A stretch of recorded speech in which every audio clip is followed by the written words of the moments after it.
شیاطین کو زنجیروں میں جکڑ دیا جاتا ہے۔ اس طرح ایک مومن اپنے نفس اور اپنے نفسانی خواہشات پر قابو پانے میں بڑی حد تک کامیاب ہو جاتا ہے۔ اس مہینے کی عظمت اور تقدس کی یہ خود بہت بڑی دلیل ہے کہ اللہ رب العزت نے اپنی آخری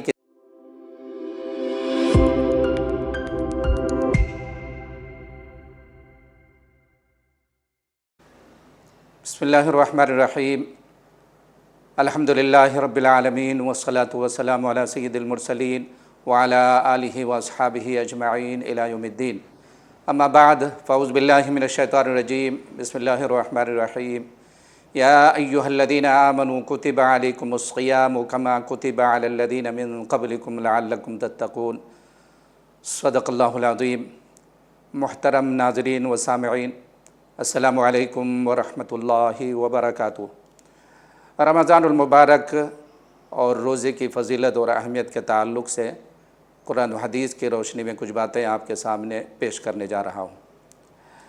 اللہ تعالیٰ کا شکر و احسان ہے کہ ایک بار پھر رمضان المبارک کا مہینہ ہمارے اوپر سایہ فگن ہونے جا رہا ہے، اور اس کی رحمتوں اور برکتوں کی بارش ہماری زندگیوں کو سیراب کرنے کے لیے پھر سے برسنے والی ہے۔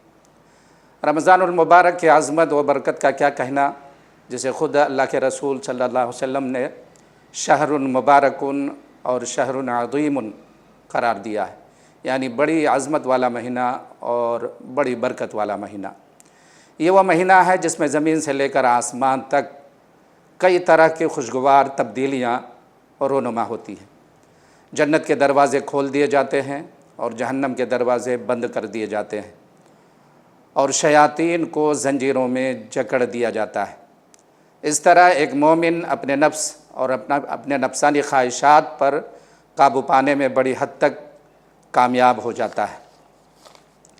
اس مہینے کی عظمت اور تقدس کی یہ خود بہت بڑی دلیل ہے کہ اللہ رب العزت نے اپنی آخری کتاب قرآن مجید کو نازل کرنے کے لیے اسی مبارک مہینے کو منتخب کیا۔ چنانچہ اللہ تعالیٰ نے فرمایا، شہر رمضان الذی انزل فیہ القرآن، رمضان وہ مہینہ ہے جس میں قرآن نازل کیا گیا۔ یہ واقعہ بیک وقت قرآن مجید کی عظمت کو بھی ثابت کرتا ہے اور ماہ رمضان کی فضیلت کو بھی۔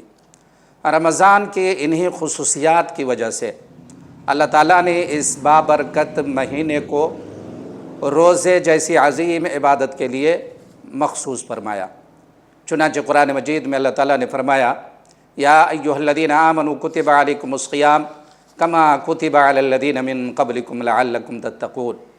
اے ایمان والو، تم پر روزے اسی طرح فرض کر دیے گئے جس طرح تم سے پہلے انبیاء علیہ السلام کی امتوں پر فرض کیے گئے تھے، اور اس کا مقصد یہ ہے کہ تمہارے اندر تقوی کی صفت پیدا ہو۔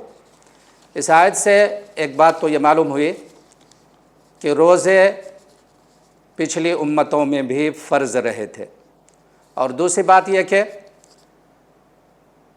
روزے کا مقصد تقوی کی صفت پیدا کرنا مقصود ہے، کہ بندہ پوری زندگی اللہ تعالیٰ کا بندہ اور مطیع و فرما بردار بن کر رہے، اللہ تعالیٰ کے احکام کی پیروی کرے، اس کی نافرمانی اور گناہوں سے اپنے آپ کو بچا کر رکھے۔ روزہ دراصل آدمی میں ضبط نفس، سیلف کنٹرول کی صفت پیدا کرتا ہے، جس کے نتیجے میں آدمی اپنے آپ کو گناہوں سے بچا کر عبادت اور ریاضت کا پابند بناتا ہے، اور اسے اس راہ میں جسمانی تکلیف کو برداشت کرنے کی قوت حاصل ہوتی ہے، اور تقوی اسی سے عبارت ہے۔ روزے کا مطلب یہ ہے کہ بندہ صبح صادق سے لے کر غروب آفتاب تک کھانا پینا اور جنسی خواہش پوری کرنے سے باز رہے۔ روزہ ہم سے تقاضا کرتا ہے کہ ہم ہر طرح کی لغو اور بیہودہ باتوں، لڑائی جھگڑوں اور گالی گلوچ سے اپنے آپ کو دور رکھیں۔ چنانچہ نبی اکرم صلی اللہ علیہ وسلم نے ایک حدیث میں ارشاد فرمایا کہ من لم یدع قول الزور والعمل به فلیس للہ حاجۃ ان یدع طعامہ وشرابہ، جو بندہ روزہ رکھنے کے باوجود جھوٹ بولنا اور جھوٹ پر عمل کرنا نہ چھوڑے تو اللہ تعالیٰ کو اس کے بھوکے اور پیاسے رہنے کی کوئی پرواہ نہیں ہے۔ اسی طرح ایک حدیث میں اللہ کے رسول صلی اللہ علیہ وسلم نے فرمایا کہ جب تم میں سے کسی کا روزہ ہو تو اسے چاہیے کہ بےہودہ اور فحش باتیں نہ کرے، شور و شغب نہ کرے، لڑائی جھگڑا نہ کرے، اور اگر کوئی اس سے لڑنے اور جھگڑنے کے لیے آئے تو کہہ دے کہ بھائی میرا روزہ ہے۔ روزہ اسلام کے بنیادی فرائض میں سے ایک اہم فریضہ ہے۔ اللہ تعالیٰ نے رمضان کے روزوں کو ہر بالغ، عاقل اور تندرست مسلمان پر کمپلسری قرار دیا ہے۔ بغیر شرعی عذر کے روزہ چھوڑنا گناہ قرار دیا گیا ہے، اس کی اجازت نہیں دی گئی ہے۔ شرعی عذر جیسے بیمار ہے آدمی یا سفر وغیرہ میں ہے تو اجازت ہے کہ روزہ ان دنوں کو چھوڑ سکتا ہے، بعد میں ان روزوں کی قضا کرے۔ حدیث میں یہ بات آئی ہے کہ اگر کوئی شخص رمضان کا ایک روزہ بھی بغیر شرعی عذر کے چھوڑ دے تو اس کا گناہ اتنا بڑا ہے کہ اس کی تلافی کے لیے عمر بھر بھی وہ روزہ رکھتا رہے تو اس کے سر سے وہ گناہ اتر نہیں سکتا۔ ایک اور حدیث میں حضرت جبرائیل علیہ السلام نے اس بندے پر لعنت فرمائی ہے جو رمضان المبارک جیسا مہینہ پائے پھر روزوں اور عبادتوں کے ذریعے سے اپنی مغفرت کا سامان کرنے کی فکر نہ کرے۔ تو حضرت جبرائیل علیہ السلام نے ایسے شخص پر لعنت فرمائی اور اللہ کے رسول صلی اللہ علیہ وسلم نے اس لعنت پر آمین فرمائی۔ روزے سے جسمانی صحت بھی بہتر ہوتی ہے اور روحانی تقویت بھی حاصل ہوتی ہے، صبر و ضبط کا مادہ بھی پروان چڑھتا ہے اور مصائب اور مشکلات کا مقابلہ کرنا بندے کے لیے آسان ہو جاتا ہے۔ روزہ ایک خوشحال انسان کو یہ احساس دلاتا ہے کہ بھوک اور پیاس کی تکلیف کیسی ہوتی ہے۔ جب ایک شخص خود بھوکا اور پیاسا رہے، بھوک اور پیاس کی شدت سے وہ پریشان ہو تو اسے اس وقت اپنے ان بھوکے مفلس اور تنگ دست بھائیوں کے درد اور پریشانی کا صحیح طور پر احساس ہوتا ہے کہ جن کی زندگیاں فقر و فاقہ، غربت و افلاس اور بھوک و پیاس کی نظر ہو چکی ہے۔ روزہ بندے اور خدا کے تعلق کو مضبوط تر کرنے کا ایک بہت بڑا ذریعہ ہے، اس لیے کہ روزہ صرف اللہ تعالیٰ کے لیے رکھا جاتا ہے اور روزے میں کسی قسم کی ریاکاری کا کوئی سوال ہی پیدا نہیں ہوتا۔ جیسا کہ ایک حدیث قدسی میں اللہ کے رسول صلی اللہ علیہ وسلم نے اللہ تعالیٰ کے حوالے سے بیان فرمایا کہ الصوم لی وانا اجزی بہ، کہ بندے کا روزہ میرے لیے ہے اور میں ہی اس کو جتنا چاہوں گا اجر و ثواب عطا کروں گا، اس لیے کہ میرے بندے نے میری رضا کے لیے بھوک و پیاس اور جنسی خواہش، بھوک و پیاس کی تکلیف برداشت کی اور جنسی خواہش پوری کرنے سے رکا رہا، اس لیے میں جیسا چاہوں گا جتنا چاہوں گا اسے اجر عطا کروں گا۔ روزہ ایک ایسا ہتھیار بھی ہے جس کے ذریعے سے شیاطین کو مغلوب کیا جا سکتا ہے۔ آپ جانتے ہیں کہ شیطان کا سب سے بڑا حربہ شہوت ہے اور وہ شہوت کے راستے سے لوگوں کے دل و دماغ پر قابو پانے کی کوشش کرتا ہے، مگر روزہ شہوانی خیالات کو مغلوب کر کے اس حربے کو بے اثر بنا دیتا ہے۔ لہٰذا ہم سب کو چاہیے کہ خوش دلی کے ساتھ، اخلاص کے ساتھ روزہ رکھیں۔